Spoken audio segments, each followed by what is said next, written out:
오늘 주신 말씀 보겠습니다. 에베소서 5장 18절에서 21절까지 말씀을 보도록 하겠습니다. 에베소서 5장 18절에서 21절. 술 취하지 말라. 이는 방탕한 것이니 오직 성령 충만을 받으라. 시와 찬미와 신령한 노래로 서로 화답하며 너희의 마음으로 주께 노래하며 찬송하며 범사의 우리 주 예수 그리스도의 이름으로 항상 하나님 아버지께 감사하며 그리스도를 경외함으로 피차 복종하라. 아멘. 할렐루야. 오늘은 교회가 교회되게 10번째 말씀입니다. 성령 충만한 교회, 이렇게 제목을 잡았습니다. 예수님께서 세우신 교회의 시작은 예루살렘 교회입니다. 예루살렘 교회는 예수님이 세우신 첫 번째 교회라 해서 사람들은 초대교회라 이렇게 명명하기도 합니다. 마태복음 16장에서 예수님께서는 주는 그리스도시요 살아계신 하나님의 아들이라는 베드로의 고백을 듣고 내가 이 반석 위에 내 교회를 세우리라 이렇게 말씀하셨습니다. 그런데 예수님께서 이제 순환을 받으시고 십자가에서 죽으시고 부활하셨습니다. 그리고 부활하신 몸으로 40일 동안 이 땅에 계시면서 하나님 나라의 일을 전파하셨다 이렇게 말씀합니다. 그 40일 동안 이제는 교회를 세우실 줄 알았는데 교회를 세우시지 않고 제자들에게 아버지께서 약속하신 것을 기다려라 그렇게 말씀하시고 승천해 버리셨어요. 내가 이 반석 위에 교회를 세우시겠다라고 말씀하셨는데 승천하신 거예요. 그러면 예수님이 내가 이 반석 위에 교회를 세우겠다고 하는 말이 헛된 말인가? 아닙니다. 예수님은 교회를 세우셨어요. 그런데 그 교회를 어떻게 세우셨는가? 그것은 성령님을 보내요. 성령님을 통해서 교회를 세우시는 거예요. 그래서 교회는 성령으로 세워지는 것입니다. 그래서 최초 교회인 예루살렘 교회가 세워질 때에 먼저 오순절에 성령이 임하게 됩니다. 그러므로 교회는 성령이 임함으로 시작되었다 이렇게 말해도 괜찮습니다. 예수님은 그런데 이 교회를 이 세상에 세우셨어요. 우리가 살고 있는 이 세상, 우리가 살고 있는 이 세상은 아직도 마귀의 권세가 마귀의 잔재가 남아 있습니다. 그 사단이 예수님께 항복을 했지만 그럼에도 불구하고 사단은 끊임없이 우리 예수 믿는 사람들, 교회를 핍박해서 성도들을 넘어뜨리려고 날마다 힘쓰고 애쓰고 있습니다. 어떤 사람이 그러더라고. 사단의 IQ는 22,000이라고. 사단의 IQ는 22,000이고 우리의 IQ는 150. 여러분은 150이죠. 저는 중학교 때 IQ 검사를 했는데 99가 나와서 두 자리로. 참 속상했어요. 아, 내가 시험을 못 보는 게 머리가 나빠서 그렇게. 공부는 열심히 하는 것 같은데 시험은 못 봐요. 두 자리라 그러는구나. 좀 있으니까 친구들이 야, 뭐 돼지도 두 자리라고 그러고 개도 두 자리라고 그러고 그런 말을 들을 때 기분이 안 좋았어요. 사탄은 22,000이라는데 여러분 어떻게 우리가 그 사탄을 이길 수가 있겠어요? 150 가지고 어떻게 22,000을 물리칠 수가 있겠습니까? 우리가 이 세상을 살면서 우리의 힘과 능력으로는 우리의 믿음을 지킬 수가 없어요. 우리는 사탄을 이길 수가 없어요. 우리가 믿음 지키면서 산다는 것 결코 쉬운 일이 아니에요. 그래서 예수님은 이 세상에서 음부의 권세가 이기지 못하는 교회를 성령으로 세우시게 되는 겁니다. 그래서 성령님을 보내주시고 아버지께서 약속하신 그 성령을 교회에 보내주시고 그 오순절에 임하는 그 성령님은 그때부터 영원토록 교회에 함께 일하시고 도와주시고 있습니다. 우리가 이 세상에서 성공할 수 있는 비결, 하나님의 능력과 하나님의 지혜를 얻어서 승리할 수밖에 없어요. 그래서 우리는 사탄과 싸워서 이기기 위해서는, 우리의 믿음을 지키기 위해서는 하나님의 능력과 지혜를 얻으면서 살아가야 됩니다. 그래서 하나님의 지혜와 능력을 얻으면서 이 영적 싸움, 신앙의 싸움, 우리 삶의 승리로 이끌어 가야 되겠는데 그 능력을 얻는 길이 성령 충만입니다. 성령 충만은 하나님의 능력을 공급받을 수 있는 길이고, 성령 충만은 하나님의 능력을 내 능력으로, 하나님의 지혜와 지식을 내 것으로 만들 수 있는 방법이 성령 충만인 거죠. 성령 충만이라고 하는 말은 성령의 지배를 받아서 살아가는 것을 말합니다. 성령의 컨트롤을 받고 그 컨트롤 되어지는 나의 삶이 그렇게 성령이 이끌려서 살아가는 그 삶을 성령 충만이라 이렇게 말합니다. 성령님이 나를 완전히 장악하여서 성령님이 나를 이끌고 가고 그 이끌림을 받는 삶을 성령 충만한 삶이다, 이렇게 말씀합니다. 예수를 믿는 모든 사람들에게는 여러분 성령님이 와 계십니다. 그러나 성령님이 계신 것과 성령 충만은 다른 이야기입니다. 성령님은 인격을 가지신 하나님이십니다. 그분은 나를 코를 끼워가지고 그래서 끌고 가는 그런 성령님이 아니에요. 너무너무 점잖으시고 나의 인격을 완전히 존중하시면서 인격적으로 나를 대해주시는 하나님이십니다. 그래서 우리는 그 성령님이 내 안에 계시지만 내가 성령님을 환영하고 내가 성령님을 요청하고 또 내가 성령을 구해야 성령님이 주도해서 나를 이끌어서 그래서 성령 충만한 삶으로 살아갈 수 있도록 만들어 주시는 거예요. 그래서 성령의 충만을 받아서 성령의 능력이 내게 임하면 우리의 모든 삶은 여러분 승리하게 되고 하나님이 주시는 복을 지키고 또 하나님이 주시는 행복을 맛보면서 살아갈 수 있게 되는 것입니다. 그런데 초대교회를 보면 말이죠, 이 성령 충만은 헌신된 사람의 기준이었어요. 초대교회에 베드로가 성령 충만해서 원수들 앞에서 그는 예수 그리스도를 증거하는 것을 봅니다.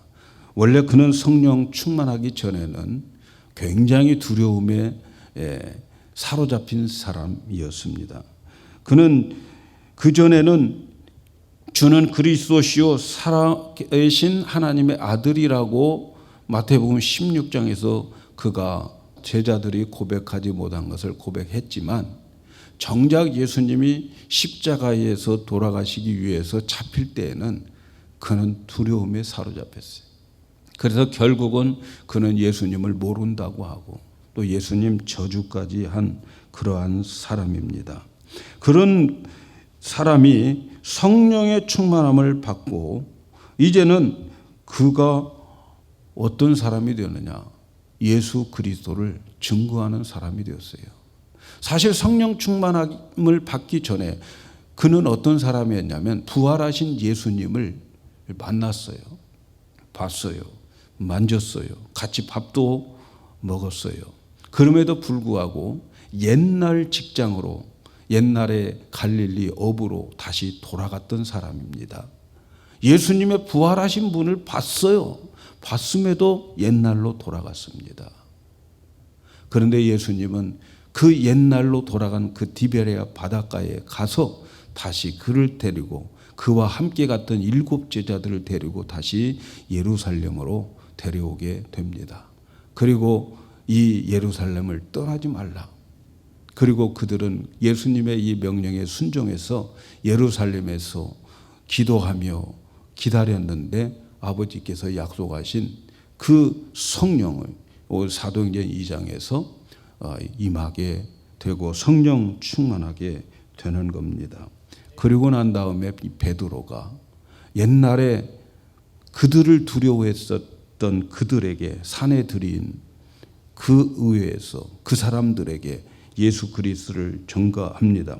사도행전 4장 8절에 베드로가 성령 충만하여 가로되 백성의 관원과 장로들아 너희들이 죽인 이 예수가 그리스도라 이렇게 전하게 됩니다.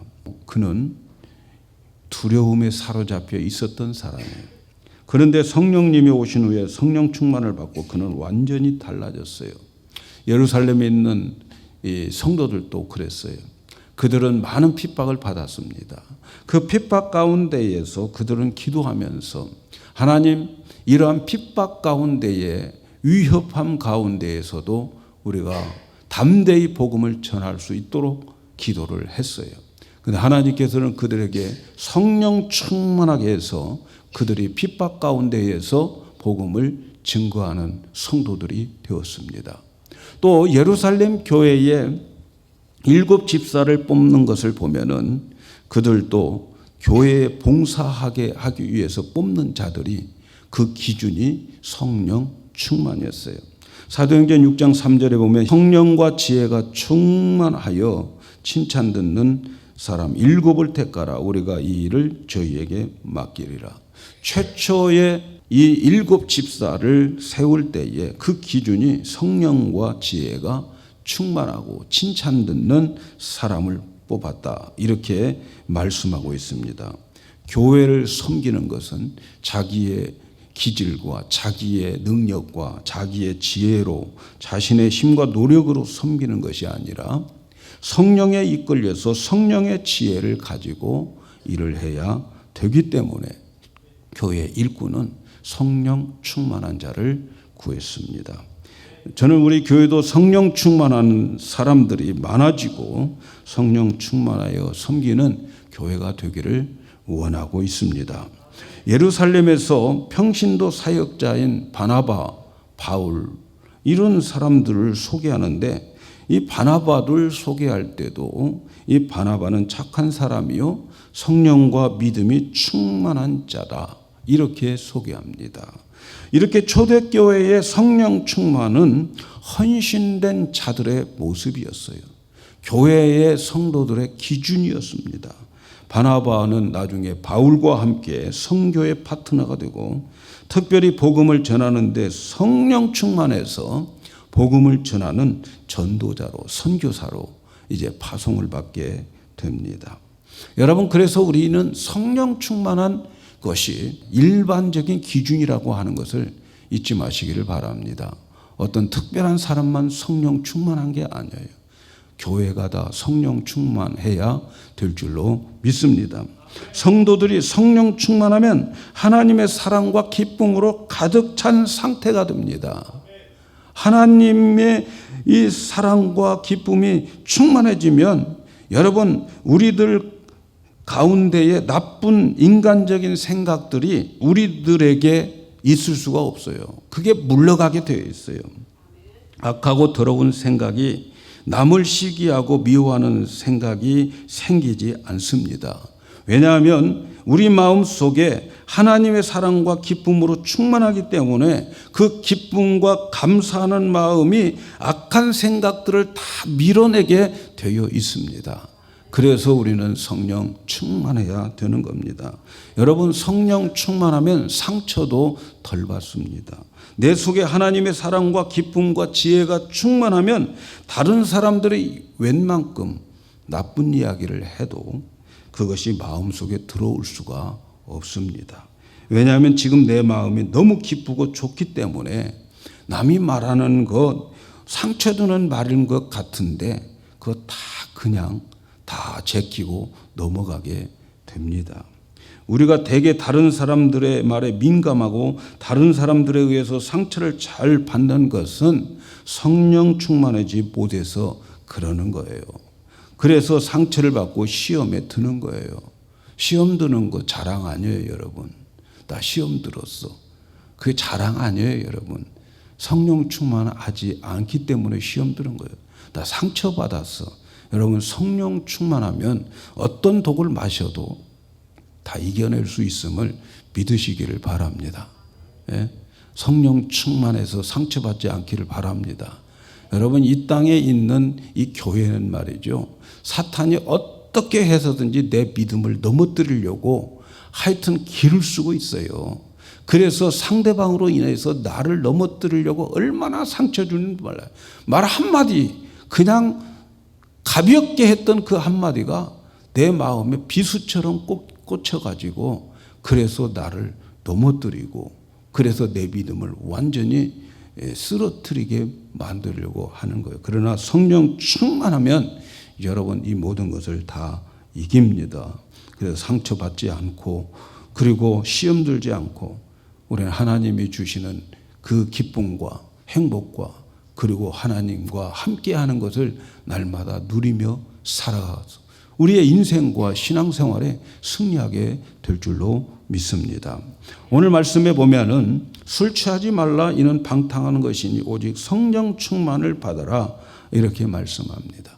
먼저 말씀을 보면 술 취하지 말라는 거예요. 술 취하지 말라. 그 이유는 사람이 술에 취했을 때의 감정이나 기분이 성령이 오신 것과 비슷하다는 거예요. 예. 여러분, 술 취함과 성령 충만, 성령의 취함, 성령의 취함을 새 술에 취했다. 성경은 그렇게 표현합니다. 그런데 이 술 취한 거나 그 성령 충만은 비슷한데 술 취하면 어떻게 됩니까, 여러분? 술 취하면 평소 때 말도 없고 얌전한 사람이 술 한 잔 먹으면 웬 말이 그렇게 많아지는지, 예? 그 사람이 완전히 변해요. 저 사람 왜 이렇게 말이 많나? 성령 충만하면 어떻게 됩니까? 성령 충만해도 말이 많아져요. 그런데 말이 예수님에 대한 말, 하나님에 대한 말이 많아지는 것입니다. 술 취하면 마음이 기뻐요. 그래서 기분이 좋다고 그래요. 기분이 좋다고. 기쁜 마음이 생깁니다. 여러분, 성령 충만해도 기쁜 마음이 넘쳐 흐릅니다. 누가 뺏어갈 수 없는 기쁨이 있습니다. 어떤 사람은 술 취하면 노래하잖아요. 노래. 그래서 술 먹고 노래방 가잖아요. 2차가 노래방이야. 왜? 술 먹고 이제 노래해야 되니까. 2차는 노래방. 예. 경험하셨습니까? 근데 노래방 이렇게 찾아가는데 우리도 성령 충만하면 시와 찬미와 찬송이 우리에게 막 나오는 거예요. 오늘도 우리 이 찬양팀들 열심히 성령 충만해서 하나님께 찬양하는 것처럼 막 찬양이 내 뱃속에서부터 막 외쳐내게 되는 거예요. 또 어떤 우리 친구 중에 동창에 그런 사람이 있다고 흉보더라고요. 이 친구는 술만 먹으면 운다는 거야. 술만 먹으면. 그래가지고 같이 술 먹기가 싫다고 그래요. 우리 동창 중에. 술 먹으면 우는 사람이 있어요. 괜히 슬퍼지고 우울해지는 사람. 근데 우리도 성령 충만하면 우리 마음속에 하나님 앞에서 내가 얼마나 부끄러운 그런 모습을 보게 되고 그리고 애통하는 자가 되는 거예요. 성령 충만, 애통하는 자가 됩니다.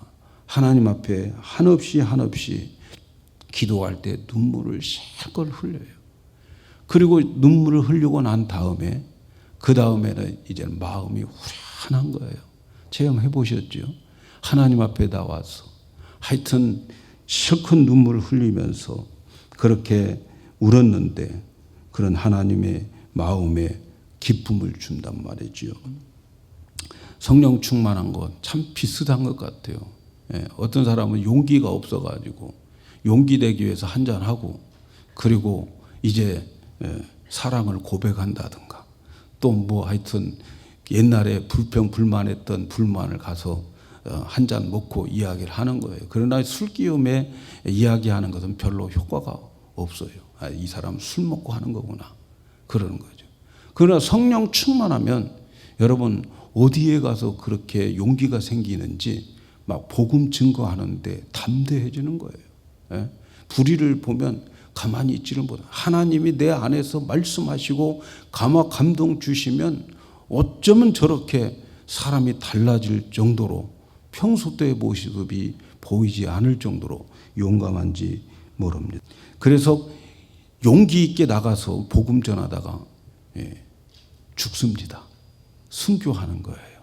우리가 볼 때 아이고 저 사람 저 아랍에 안 갔으면 살았을 텐데, 지금 주어지는 그 환경을 보면 너무너무 위험한데 왜 갔을까 이해가 안 갑니다.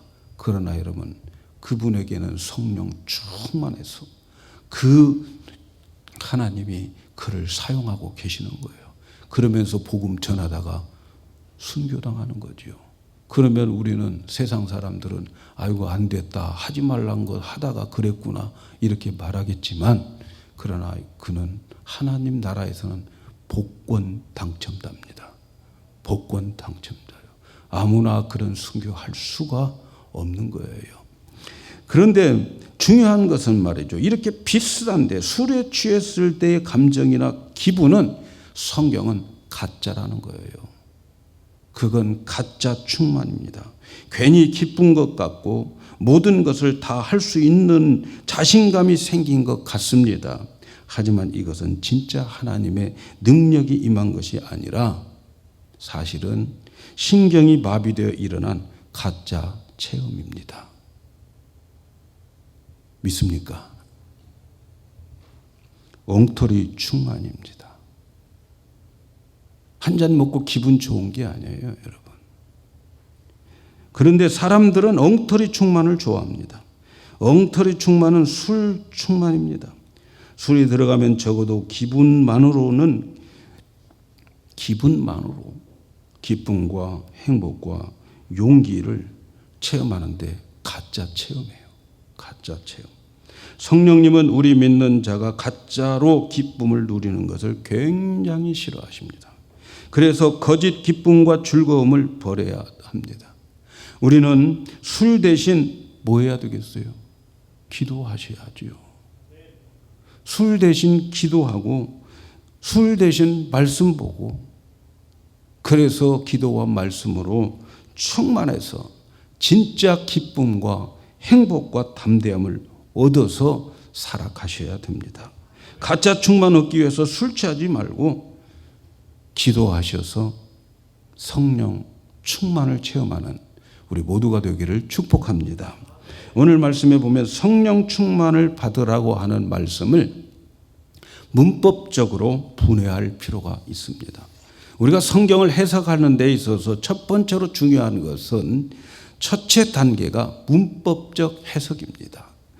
그래서 성령 충만을 받으라고 하는 이 말씀을 문법적으로 한번 생각해 보려고 그래요. 첫째는 성령 충만을 받으라고 하는 말씀은, 이 문장은 명령형입니다.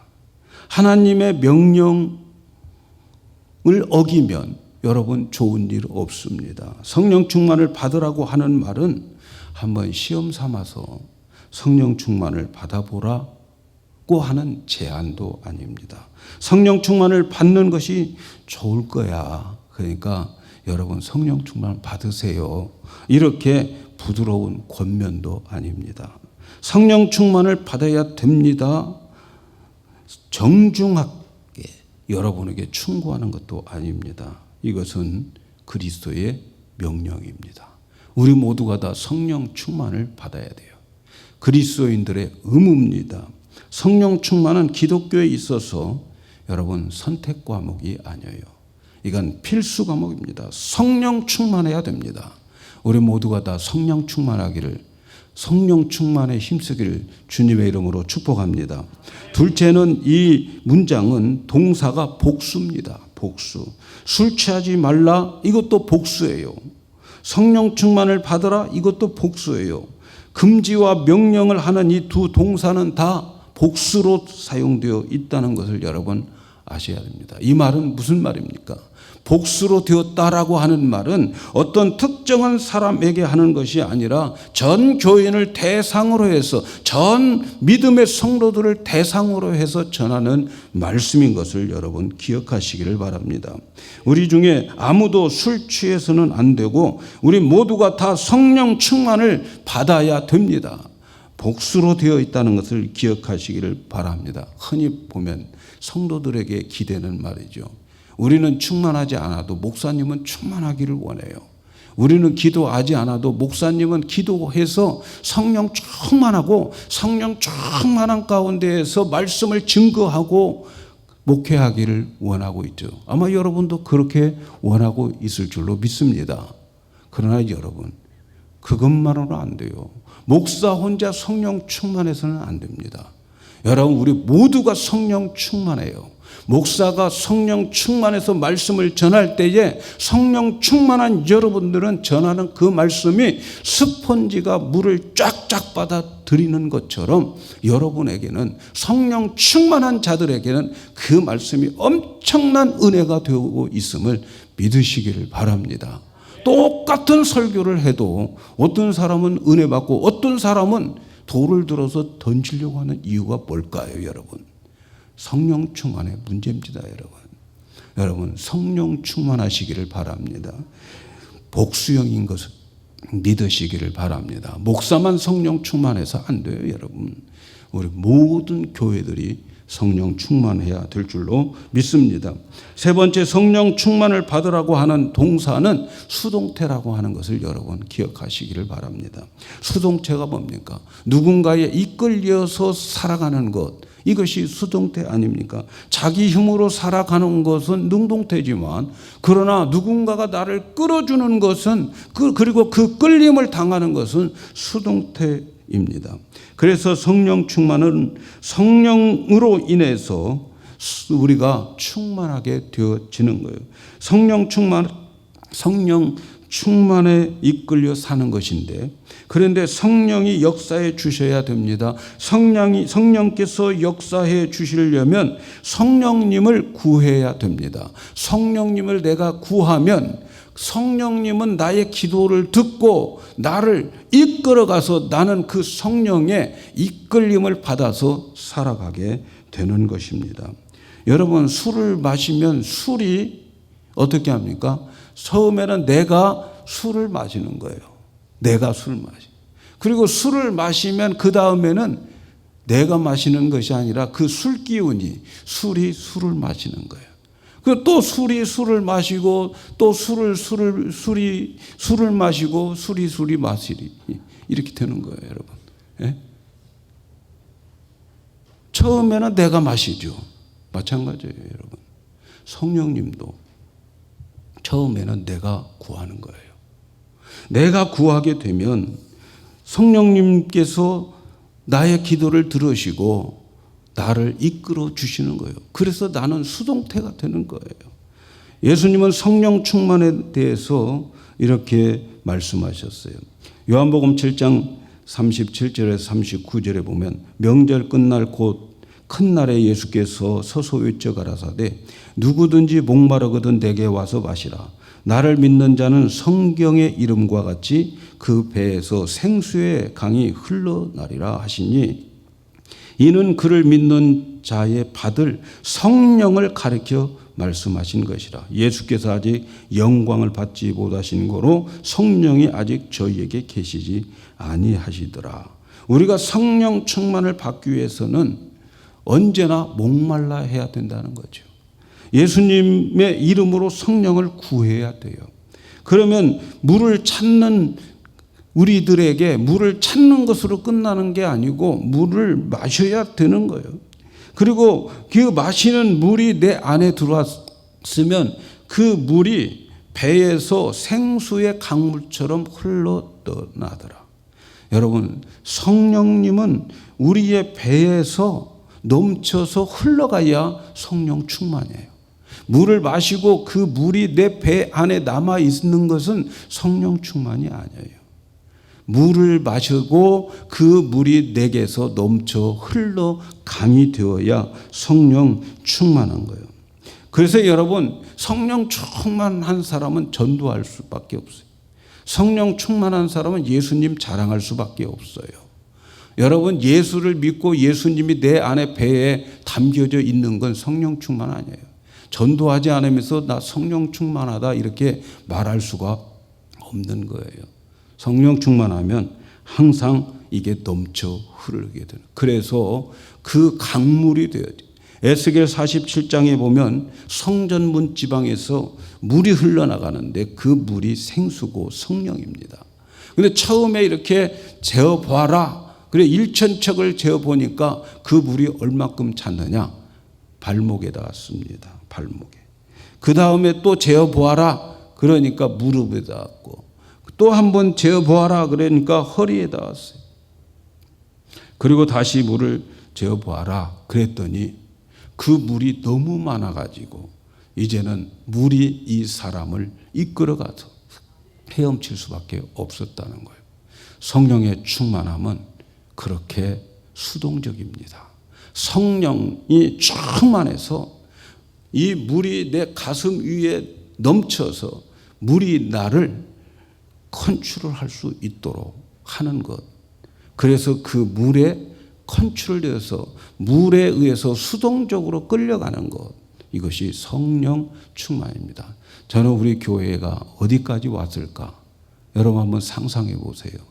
아니 여러분 자신이 이제 1,000척을 재어볼 때에 성령이 발목까지인지 무릎까지인지 허리까지인지 한번 여러분 자신을 점검해 보시기를 바랍니다. 마지막으로 성령 충만을 받으라고 하는 이 동사는 현재 시제입니다. 현재 시제라고 하는 것은 행동이 계속 진행되어지고 계속적이어야 됩니다. 그러므로 성령 충만은 항상 충만으로 되어져 있어야 됩니다. 에베소서 1장 13절에 보면 그 안에서 너희도 주의 말씀 곧 너희의 구원의 복음을 듣고 그 안에서 또한 믿어 약속의 성령으로 인치심을 받았느니라. 저와 여러분은 하나님의 약속의 성령으로 인치심을 도장이 찍혀 있습니다. 성령이 우리 안에 계십니다. 그러나 여러분 성령으로 인치심을 받은 것과 성령 충만은 다릅니다. 성령으로 인치심 받았다고 성령 충만한 게 아닙니다. 왜냐하면 인치심은 과거에 끝난 거예요. 그러나 성령 충만은 현재 우리가 충만해야 되는 거예요. 그래서 여러분 성령 충만은 여러분 안에 성령님이 계시지만 그러나 계속 충만되어져야 가는 것입니다. 우리가 한 가지 기억해야 될 것은 성령 충만의 표시입니다. 성령 충만의 표시가 뭐냐? 오늘날 성령 충만한 사람들은 어떻게 그 표시를 나타내려고 하느냐? 무슨 기적이 일어나고 방언을 하고 신유의 은사가 나타나는 것이 성령 충만의 표시라고 생각하는데 사실은 여러분 성경에서 성령 충만의 표시는 여러분 그런 것에 있는 것이 아니고 성령 충만의 표시는 인격과 도덕과 윤리적이어야 됩니다. 여러분 성령 충만은 그런 어떤 그 엑스타시 같은 어떤 황홀경에 처해 있는 게 성령 충만 절대 아닙니다. 성령 충만은 성령의 은사, 이것이 성령 충만이 아니고 성령의 열매입니다. 갈라디아서 5장 22절 23절에 보면 오직 성령의 열매는 사랑과 희락과 화평과 오래 참음과 자비와 양성과 충성과 온유와 절제는 이 같은 것을 금지할 법이 없다. 여러분 성령 충만한 사람은 그리스도의 인격으로 나타나게 되는 거예요. 하나님과의 관계에서 사랑과 희락과 화평이 있고요. 또 다른 사람과 관계에서 오래 참음과 자비와 양선이 있고 자기 자신을 향해서는 충성과 온유와 절제의 모습이 나타나는 것이 성령 충만의 표시라는 것을 여러분 잊지 마시기를 바랍니다. 이 모든 것이 그리스도의 성품입니다. 사랑하는 여러분, 교회는 성령의 임재로 시작되었어요. 누구든지 예수를 주라고 고백하는 자들에게는 성령으로 인쳐져 있습니다. 그러나 그것만으로는 안 된단 말이죠. 예수 천당으로만 안 되는 거예요. 성령 충만을 받아야 됩니다. 성령 충만을 받기 위해서 열심히 성령을 구하여야 됩니다. 그런데 알아야 될 것은 성령 충만은요, 그 사람의 믿음에 따라서 양이 달라집니다. 보통 초신자들에게는 믿음의 분량이 작기 때문에 성령 충만 금방 받습니다. 예? 금방 응답 오고요. 금방 어떤 말씀 들으면 무슨 말씀이든지 다 은혜가 되는 거예요. 예? 다 은혜가 돼. 냄비에 물이 빨리 끓는 것처럼 말이죠. 금방 은혜 받는 거예요. 그런데 반면에 또 금방 쓰러져요. 금방 넘어져요. 그러나 여러분, 신앙생활을 좀 오래 했음에도 불구하고 그 사람들에게는 성령 충만이 있지 않는 것은, 신앙생활이 늘 컬컬하고 마음이 답답한 것은, 그 이유는요, 그 사람의 믿음의 분량이 그만큼 물탱크만큼 커졌어요. 옛날에는 간장 종아리만큼 되었던 그 믿음이 이제는 오랜 신앙생활을 하면서 그 사람의 믿음의 분량이 엄청 커졌어요. 그래서 아무 말씀이나 들으면 은혜가 안 되는 거예요. 예? 기도 조금 해가지고 성령 충만 안 되는 거예요, 여러분. 그 안이 채워져야 내 마음에 기쁨이 넘지. 오늘날 많은 성도들의 모습을 보면 오래 교회 다니는 사람들의 모습 속에 나타나는 게 뭡니까? 칼칼해요. 무슨 말을 들어도 은혜가 안 되는 거예요. 그런데 옛날식으로 은혜를 받으려고 그러는, 옛날에 간장 그 종아리만큼 되었던 그 믿음으로 이 큰 물탱크를 태우려고 그러는 거예요. 아닙니다, 여러분. 좀 달라져야 되는 거예요. 구하는 것도 달라져야 되고요. 믿습니까? 좀 달라지십시다. 예? 그러니까 예수 오래 믿어도 늘 컬컬한 거예요. 더 깊이 있는 말씀을 들어야 합니다. 그리고 더 열정적으로 찬송도 부르고 더 깊이 찬송을 하셔야 그 안에 큰 탱크가 태워지게 되어지는 것을 믿으시기를 바랍니다. 어쨌든 중요한 것은 성령 충만 받기 위해서 날마다 갈급한 심령을 가지고 주님께 나와서 주님의 이름으로 약속하신 성령을 구하시기를 바랍니다. 그래서 성령 충만이 내 속에 넘쳐서 그 생수의 강물에 대해서 나를 이끌어가고, 그리고 그의 성령의 이끌림을 받는 저와 여러분 되기를 주님의 이름으로 축복합니다.